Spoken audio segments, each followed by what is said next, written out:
दक्ष तुरंत दुशाग्नि में इतना जलने लगा, उद्घोषणा कर दिया, जहां इंद्र उपेंद्र को हिस्सा मिलता है उस हिस्से से शंकर को बहिष्कृत किया।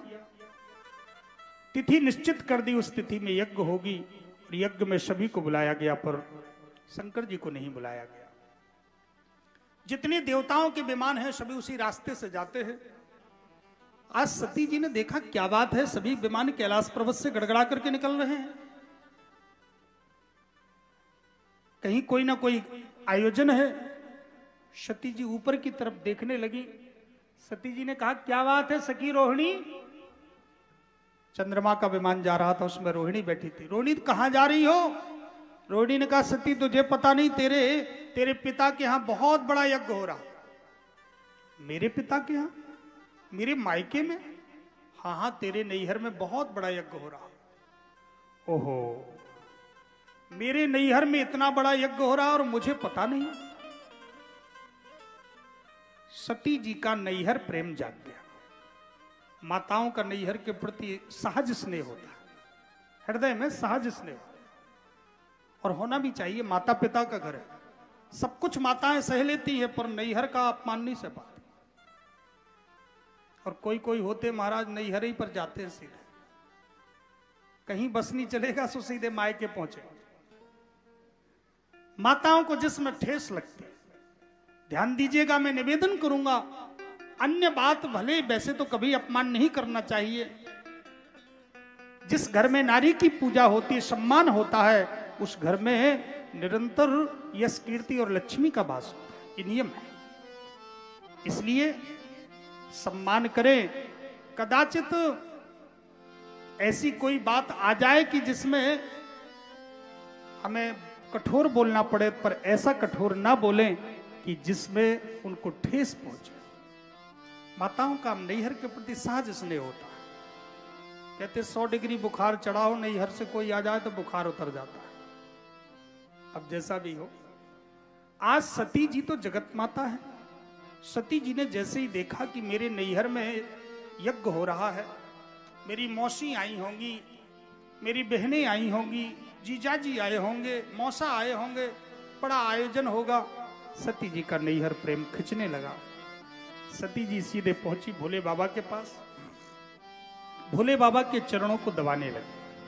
आज मैं भोले बाबा को मनाऊं मायके जाने के लिए। भोले बाबा ने देखा क्या बात है सती, आज कुछ ज्यादा ही सेवा हो रही है। सती जी ने कहा चलेंगे नहीं? कहा? देखो सती जी ने कितने संभाल करके कहा। बोले प्रजापतेयम सहजम पुरुस्ता निर्यापितो यज्ञ महोत्सव किल। प्रजापतेयं सहजम पुरुस्तात्। हे प्रजापते, ते ससुरः यज्ञ महोत्सव, आपके ससुर के यहां बहुत बड़ा भारी यज्ञ हो रहा है। भोले बाबा ने कहा तो क्या करूं? बोले चलिए। शंकर जी ने कहा चिट्ठी तो आई नहीं। सती जी ने कहा डाली होगी, मिली ना होगी। शंकर जी ने पूरी चिट्ठी खोल दिया। सती तू नहीं जानती, तेरे पिता ने भरी सभा में मेरी कितनी बड़ी बेइज्जती की, कितना बड़ा अपमान किया। सती तू जानती नहीं, जो भी यज्ञ का आयोजन किया है केवल मेरे अपमान के लिए किया है। मैं नहीं जा सकता। अगर मुझे बुलाना होता तो सबको आमंत्रित किया, मुझे नहीं बुलाया। दक्ष की इच्छा ही थी कि मैं शंकर जी को ना बुलाऊं।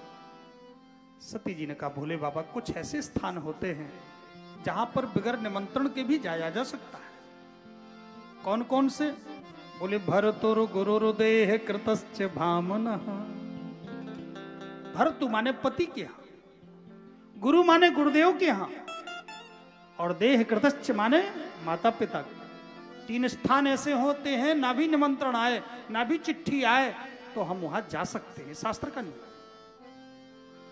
भोले बाबा ने कहा सती अगर कोई भूल से चिट्ठी ना भेज पाए तो जा सकते हैं, लेकिन अगर जान करके ना बुलाना चाहे तो एक बात बता दूं सती, दूसरों का अपमान तो सहा जा सकता है पर अपनों का अपमान सहन करना बड़ा कठिन होता है। दूसरे छल कर दें, कपट कर दें, अपमान कर दें, उनको तो कोई दुख नहीं लगेगा, लेकिन जो अपने कहलाने वाले होते हैं, जिन पर हमारा अटूट विश्वास होता है, जब वो अपमान करते हैं, वो हमारे साथ धोखा करते हैं, तो बड़ा हृदय में घात करता है, हृदय में ठेस लगती है। सबसे कठिन जाति अपमान, अपनों का अपमान सहन नहीं होता सती, तुम मान जाओ। सती ने कहा भोले बाबा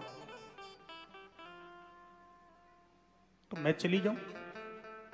भोले बाबा समझ गए, वो हो मैं सती से इतनी बार बोल रहा हूं कि मत जाओ, लेकिन आज बार बार कह रहे हैं, निश्चित रूप से अब सती का मन मानेगा नहीं।